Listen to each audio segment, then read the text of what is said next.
Pre-Lab DK014, Experiment 2, Standard Solution and Determining of the Concentration of Acid Solution.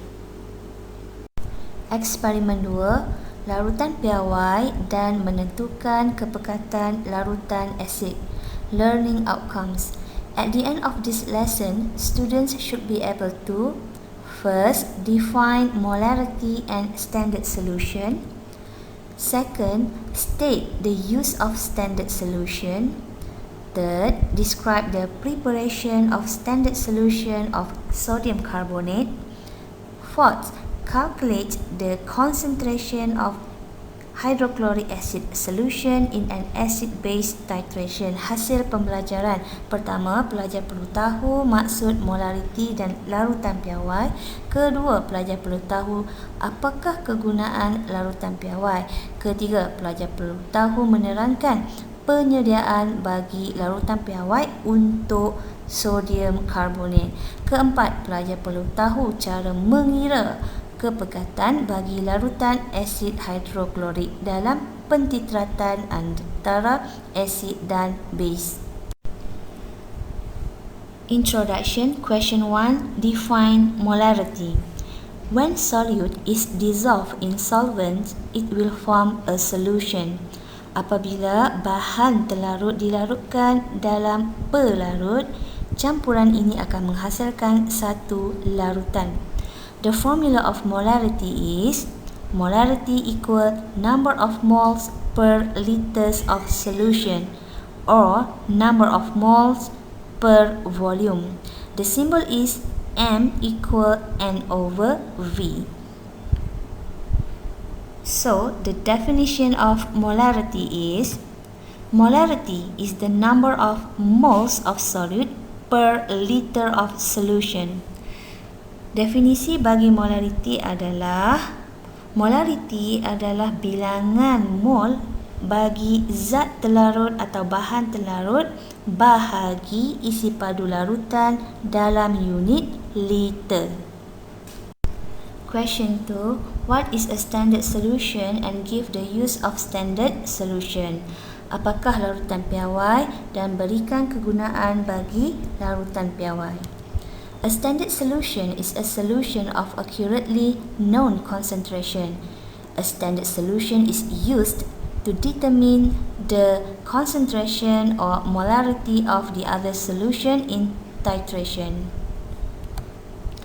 Larutan piawai adalah satu larutan yang mana kepekatannya telah diketahui dengan tepat. Manakala kegunaan bagi larutan piawai adalah untuk menentukan kepekatan ataupun lagi spesifik molariti bagi larutan yang lain semasa proses pentitratan. Preparing standard solution. First, weigh the mass of solute by using analytical balance and then transfer into the volumetric flask. Second, add certain amounts of solvent into the volumetric flask that consists of the solute. Third, swirl the mixture until get homogeneous mixture. Fourth, add solvent drop by drop until reach the calibrated mark of the volumetric flask. Cara menyediakan larutan piawai. Pertama, timbang bahan telarut menggunakan analytical balance. Kemudian, pindahkan bahan telarut tersebut ke dalam volumetric flask. Kedua, tambah sebahagian pelarut ke dalam volumetric flask yang berisi bahan telarut. Ketiga, kacau campuran tersebut dan pastikan semua bahan telarut melarut di dalam pelarut tersebut. Keempat, tambah setitik demi setitik pelarut sehingga mencapai calibrated mark pada volumetric flask tersebut. Procedure. Question 1. What is the possible error that might be occur during preparation of a standard solution by using volumetric flask? And then state the precaution step to avoid the error mentioned. Soalan 1. Apakah kebarangkalian kesilapan yang mungkin berlaku semasa penyediaan larutan piawai dengan menggunakan kelalang isi padu. Kemudian, nyatakan langkah-langkah berjaga untuk mengelakkan kesilapan yang dimaklumkan tersebut. Error: the distilled water added might be over the graduated mark. This will cause inaccuracy in the concentrations of the standard solution. Precaution step: use dropper to add the distilled water when near to the graduated mark of the volumetric flask. Antara kesilapan yang mungkin boleh berlaku apabila air suling ataupun pelarut ditambah melebihi sasaran yang sepatutnya pada radas volumetric flask tersebut. Ini akan menyebabkan kepekatan larutan piawai tidak tepat. Seterusnya adalah langkah-langkah berjaga. Cara untuk mengatasi kesilapan tersebut adalah gunakan dropper ataupun penitis untuk memindahkan pelarut ataupun air suling tersebut ke dalam volumetric flask apabila kita dapati isi padu larutan tersebut menghampiri graduated mark. Procedure question 2. What is the decimal place for burette reading? If the burette is fully filled, what is the initial reading? Soalan 2. Apakah titik perpuluhan untuk burette? Dan sekiranya burette diisi dengan penuh, apakah bacaan awal? The answer is decimal place, 2 decimal place. Initial reading 0.00 milliliter.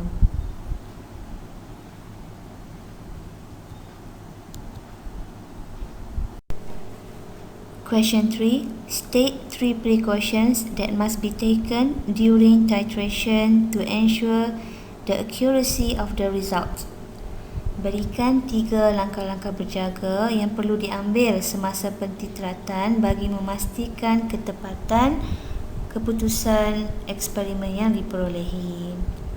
First, to ensure the accuracy of burette reading, take the bottom of the meniscus that aligns with the calibrated mark at eye level as the reading. Pertama, pastikan bacaan burette adalah tepat dengan cara membaca bahagian bawah meniscus. Kemudian pastikan meniscus bawah tersebut adalah selari dengan calibrated mark pada aras mata. Seperti mana contoh yang diberikan, ini adalah bottom meniscus. Pastikan meniscus bawah larutan tersebut adalah sama atau selari dengan mark yang ada pada radas burette tersebut. Kemudian kita tengok contoh yang kedua. Pandangan mata yang betul. Sekarang kita nak elakkan parallax error. Ada parallax error yang berlaku di sini iaitu pada bacaan 19.82 dan 19.62 kerana mata tidak selari dengan bottom meniscus. Jadi yang tepat adalah 19.70 di mana aras mata adalah selari dengan meniscus bawah bagi larutan tersebut.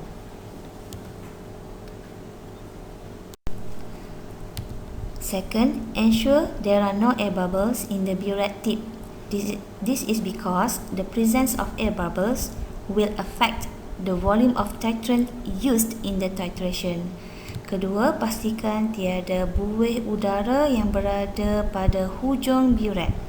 Ini kerana kehadiran buih udara akan mempengaruhi nilai isi padu titrant yang digunakan dalam proses pentitratan. Ini bermaksud isi padu yang didapati adalah tidak tepat ataupun berkurang daripada yang sepatutnya. Ini adalah contoh air bubble ataupun buih udara yang berada pada hujung burette. Third, the indicator used in this experiment is methyl orange. Upon reaching the endpoint, titrate drop by drop until pale orange color persists for more than 30 seconds. This is to ensure the accurate burette reading is recorded at the endpoint. Ketiga, penunjuk ataupun indikator yang digunakan dalam eksperimen ini adalah methyl orange.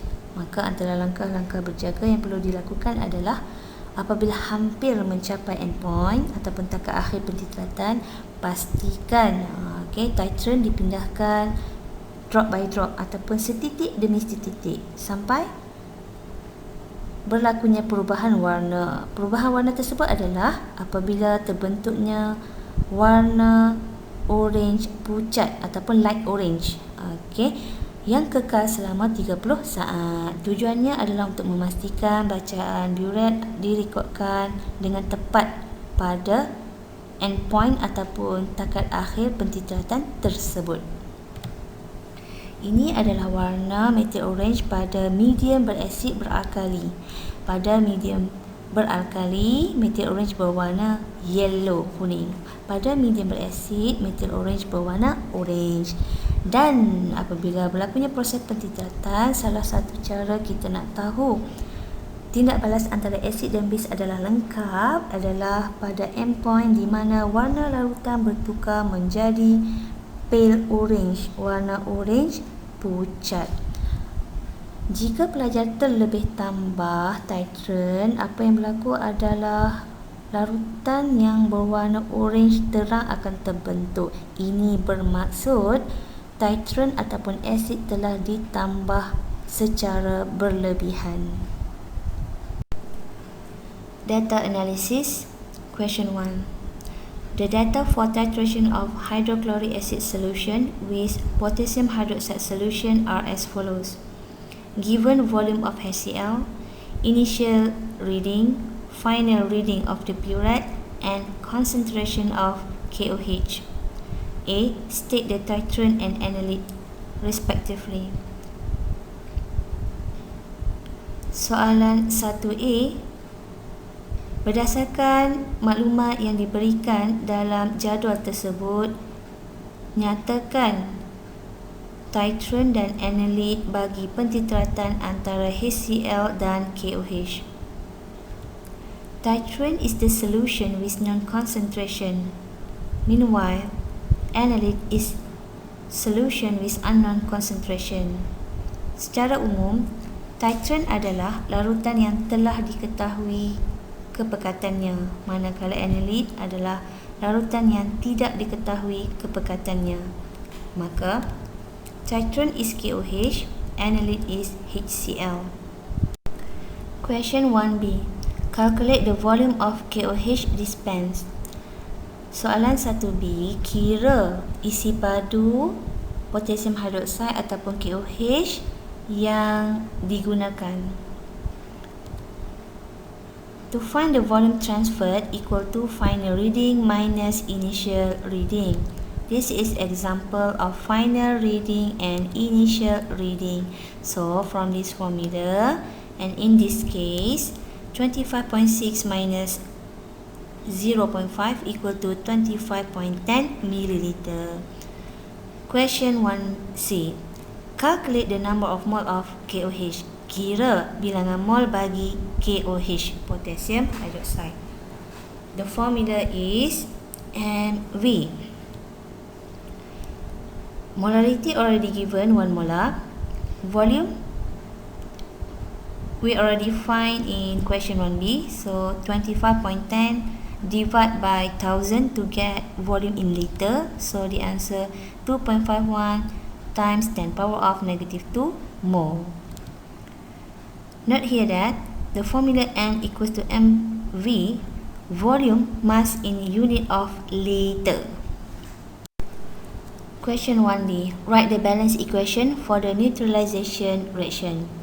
Generally, acid react with base to form the product salt and water.